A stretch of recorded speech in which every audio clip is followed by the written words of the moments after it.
Hello, film traveler. Alright, so I gotta talk about Kaveh. I gotta admit, when I was reading about Kaveh, when I knew what Kaveh did, when I saw some of the early stuff on Kaveh, I didn't know how I felt about Kaveh. The bloom reactions just aren't that strong. I didn't feel like he was really gonna stand out and be very useful, and I still think he's not really gonna push meta. However, he is so fun to play. I'm usually not a Claymore guy. Swinging around Claymores is a little bit sluggish and slow for me. That's just not my favorite play style, but there's something about exploding the blooms with his skill that just gives me a straight shot of dopamine. It just feels so good. I don't even know. I can't explain it. It's just the manual detonation to me literally feels better than Nilu's blowing up really fast. Those also, especially if you get a lot of them going and the firework feeling of them is good, but just being in full control over it, getting that quick little circle to explode things makes me happy. It makes me happy. So I wasn't planning on building Kaveh, and I have not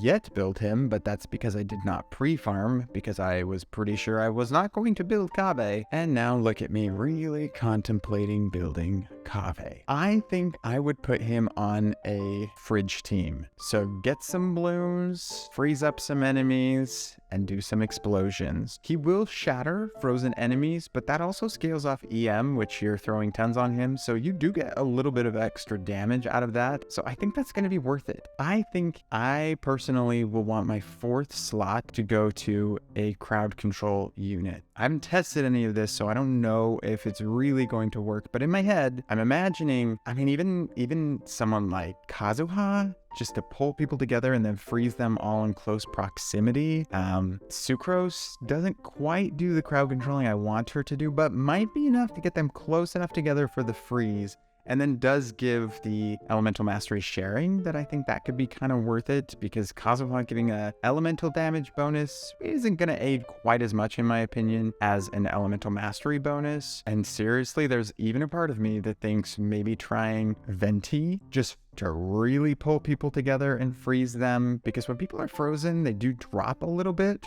And so I'm wondering, I don't know what the height limit of bloom explosions are, if they could actually hit enemies who are up in Venti's burst, or if Kaveh himself can hit them with his attacks, but I gotta try it. I haven't tried it yet because I have not built anything on Kaveh yet, but that's definitely something I want to test because it sounds fun. It sounds fun. I think Kaveh is just going to be a fun character, and sometimes that's what I want. Sometimes I don't care about meta, and I just want to have fun. There's a lot of weapons you can use with Kaveh. I know the mailed flower is going to be a great option. A lot of people are going Favonius for extra particles. I think I'm going to stick with Forest Regalia, partially because I want to use it. I have this thing where I love putting unique weapons with unique characters. I hate feeling like every support character is going to be on Favonius. It just doesn't excite me. So I have no one using Forest Regalia, and he needs the energy recharge, and getting a little extra elemental mastery is not a bad thing, so I'm voting this as his weapon for now. Artifacts, I think I should be putting him on Deepwood, and I just did not have the pieces. I didn't have what he needed. He needs elemental mastery on his goblet and circlet, and I just didn't have it, so I'm gonna go Gilded Dreams and hope this works, giving an energy recharge, sands, and then elemental mastery for the goblet and circlet. How do I rate his talents? Normal attack. I love it. He's like wielding the force with his sword. He's too fragile and delicate to touch and lug that sword around and get calloused hands. No. He uses his mind, and his briefcase. So normal attacks, A+, especially when they're infused, yeah. And the charged attack, just having this thing spin around him constantly, it's beautiful. Elemental skill, I already said this, I freaking love it. I love it. The only improvement I would make is give me an even faster cooldown. Let it be 4 seconds, 5 seconds. 6 is fine. I still get to use it, but I want to use it more. I need the power. And elemental burst, of course, just infusing your attacks, that's great. The problem here, of course, once again, is that energy charge. However, since he does get to stay on field longer than someone like Baiju, who's usually swapping out as a support, I do feel like it's a little more justifiable. The bonus to Dendro core damage is not significant enough to bring him into the meta, but I do think if you can really crowd control, if you can get a lot of enemies closer together, just the AoE of it all might kind of make things doable. Regaining health from the bloom bursts is great. It's so cool. It's just a fun, unique, weird.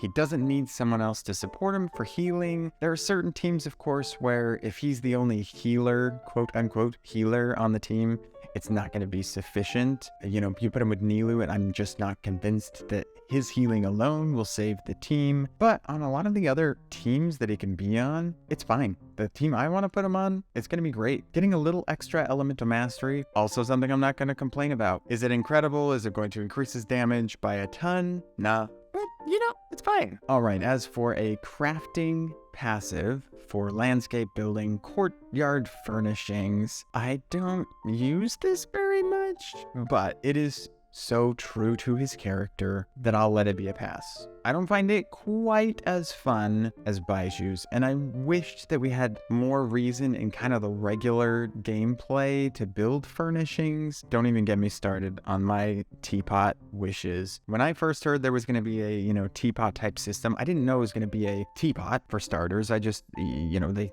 kind of talked about housing and being able to like decorate a space and stuff like that. And I thought it was going to be in your world. I thought you could just purchase an apartment in Mondstadt or a cute little home somewhere in Liyue. And I wanted that so bad. If I could have my own little living quarters that I could decorate, that is my dream for this game. If you can't tell already, I love the immersion. I love feeling like I am in the game. And sometimes I will just be totally ridiculous and just walk around as if I'm there.